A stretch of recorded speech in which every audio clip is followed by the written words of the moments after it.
And now we're going to hear about food and supplements from the naturopath at the Lennihan Center, Dr. Emily Chan. So it seems to me in this society we have a lot of factors in our lifestyle that tend to cause osteoporosis, that cause this weakening and brittleness of the bones, because when we look at other cultures, especially traditional societies around the world, we see people growing into an advanced age with much stronger, healthier bones and teeth than in this society. So there must be a number of different factors at work here to weaken the bones. One big item would be the intake of coffee, and lots of it in our diet.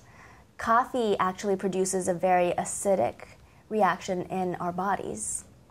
And in an acidic environment, the calcium that is inside the bone will be basically leached out into the body. So you're taking away the mineral structure of the bone by having your body in this acidic environment.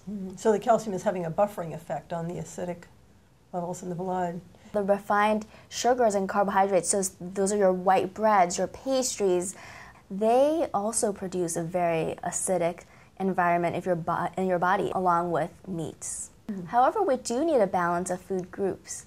Oftentimes people just do not have enough fruits and vegetables in their diets to balance out. The other problem with refined carbohydrates and sugars is that it creates an imbalance in the insulin response in trying to regulate the blood sugar. And that often decreases the amount of growth hormone that's secreted when you have too much refined carbohydrates and sugar. Growth hormone basically stimulates growth in the body, including growth of bone. So when you have too many carbohydrates, bone growth decreases. So what you're saying is that bone growth needs to keep happening throughout life, and it's not that we're getting taller, but the bone growth is to replace the bone material that's naturally being broken down all the time? So This is a healthy process. The growth hormone simulates this healthy process of rebuilding the bones? Yes, that's correct. What would be one simple thing that people could do in their diets to say to alkalinize the body more and overcome the acidity of the coffee and sugar and so forth? What I really tell my patients to do is something very simple and refreshing. So instead of having the coffee in the morning, actually having fresh lemon water. So taking half or a quarter of a fresh lemon and just squeezing that into water. Even though it tastes so sour, it has the opposite effect. So it tastes sour, you think it's acidic. It actually produces an alkaline reaction in the body, and it's very cleansing. And again, the effect on bones is that when you alkalinize, the body doesn't have to withdraw calcium from the bones to buffer the acid in the blood. And so you're keeping the calcium where it belongs in the bones. You're keeping it in the bones, yes. And what about in terms of supplements? What could people take for supplements? Calcium supplements. Oftentimes, the cheapest calcium supplements are calcium carbonate. It's an inorganic substance. It's basically chalk, and it's not very absorbable in the body. And basically, if you bind it to something that's more organic, like a citrate, so you want the second item to be bound to calcium as something that already occurs naturally in the body, that's more of an organic compound. Those are more absorbable. So when you talk about calcium carbonate, it is made as an antacid, and it seems to me that the body makes acid for a reason. It makes the acid in the stomach has two functions. One is to digest protein, and the other one is to help us absorb minerals. And it seems to me totally counterproductive to be taking an antacid and completely blocking the body's ability to absorb minerals. Many people don't realize that the importance of stomach acid. Now in the day of the heartburn and all of that, we're trying to decrease stomach acid because we think that that's the whole culprit of this burn. Oftentimes it's not. It has other things to do with the digestive system. But chronic use of an antacid or even acid pump blockers has a detrimental effect to women and bone health later on because their calcium absorption is so decreased because you need the hydrochloric acid in the intestinal tract to absorb it. Too much calcium that's not absorbed can deposit here and there, causing bone spurs or gout or stones, things like that. So it sounds like taking calcium carbonate, the cheap form, actually has several problems. One of which is that it buffers the acid in the stomach, makes it really hard to absorb the mineral, and also that it can get deposited in the joints. It can cause bone spurs, and also adds the inflammation, which is another thing that's interfering with healthy bones. So it's kind of a triple whammy. It is, yeah. You know, people are taking all these antacids because they're getting heartburn, they're getting stomach acid coming up into their esophagus. Naturopaths and we holistic healers believe that when people get heartburn, it's actually from a lack of stomach acid, and that's because the stomach acid triggers that little sphincter, the thing that closes off the stomach at the top of the stomach and keeps the acid from going up.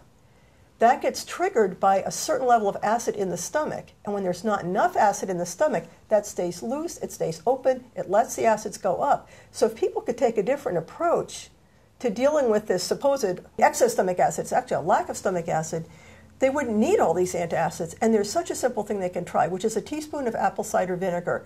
It's harmless, but a lot of people who try it find they don't have the reflux anymore, and then they don't need the antacids, and then they're going to have stronger bones. That's a great trick. Yeah. And if that does not work, it could be a little bit more complicated than that. Then you can see your doctor for it. Or your but naturopath. there are lots of naturopathic tricks for that. Sometimes a little bit of a displacement of the stomach above the diaphragm, and sometimes a very poor digestion can cause food to sit there and then just regurgitate up. So also I'm thinking about vitamin D, because of course that's so much in the news, all the different things that we're finding that vitamin D will do. Yes, so vitamin D is very essential for basically keeping bones healthy and helping with absorption of calcium. Vitamin D is mainly from the sun, that's the main source, on the skin, which then gets converted to the active forms in the liver and the kidneys. And when there is not enough direct sunlight or people are inside all the time, they just don't get enough. And most of the patients I actually order labs and test, they are way below the normal or adequate ranges for vitamin D. So I would say 1,000 IU to 5,000 IU, those are pretty safe ranges for people who are deficient, and then just to check the levels to when they're adequate.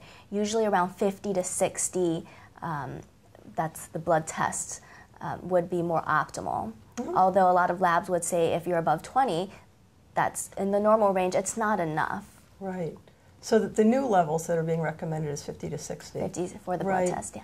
Right. One of my colleagues used to test all his clients, and he just stopped because they were all deficient. He just goes ahead and recommends vitamin D for everybody. Vitamin K? Tell us about vitamin K. Vitamin K as well is now researched to be important for bone health. There's a particular form that's very special that maybe contributes to the lattice structure of the bone. The microcrystalline hydroxyapatite. So nowadays when people talk about bone health, it's often about the DEXA scans and how dense the bones are. So there's not a lot of mention about the quality of the bone. The bone, if you look at it, there's a structure called the trabeculae, and that basically looks like a lattice structure from which then the calcium and all the other minerals can deposit onto. So it's the architectural component. The goal is to prevent fractures. The goal is not to have dense bone. A very good form of calcium now that's available in supplement is something called MCHC. So that's microcrystalline hydroxyapatite. And that is the substance which our natural bone matrix is made from. So it's not just calcium, it has some magnesium, phosphorus, boron, and zinc, all those essential minerals.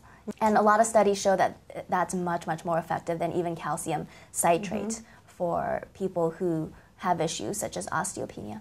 And actually bone needs many different minerals in trace amounts, right? So a good bone building formula is going to have the whole range of the trace minerals that are needed in addition to calcium, magnesium, and phosphorus.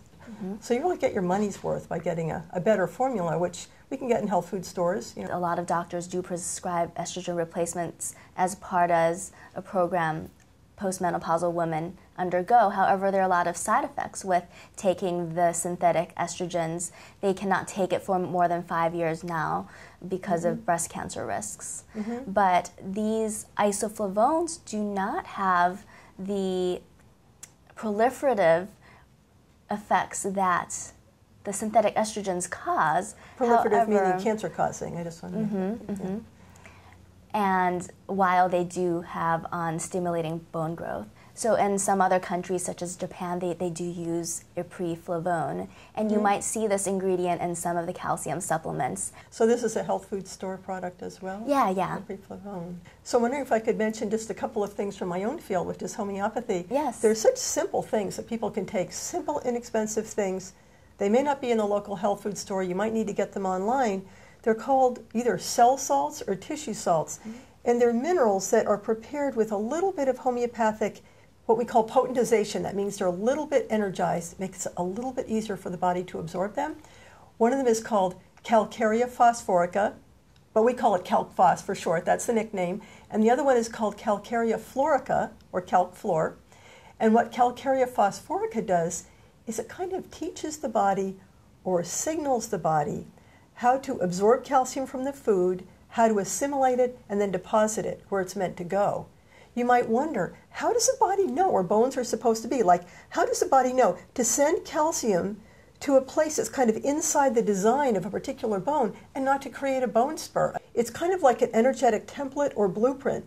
So Calc phos enhances the body's ability to take that calcium from the diet and appropriately deposit it where it belongs. Calc fluor has the opposite effect.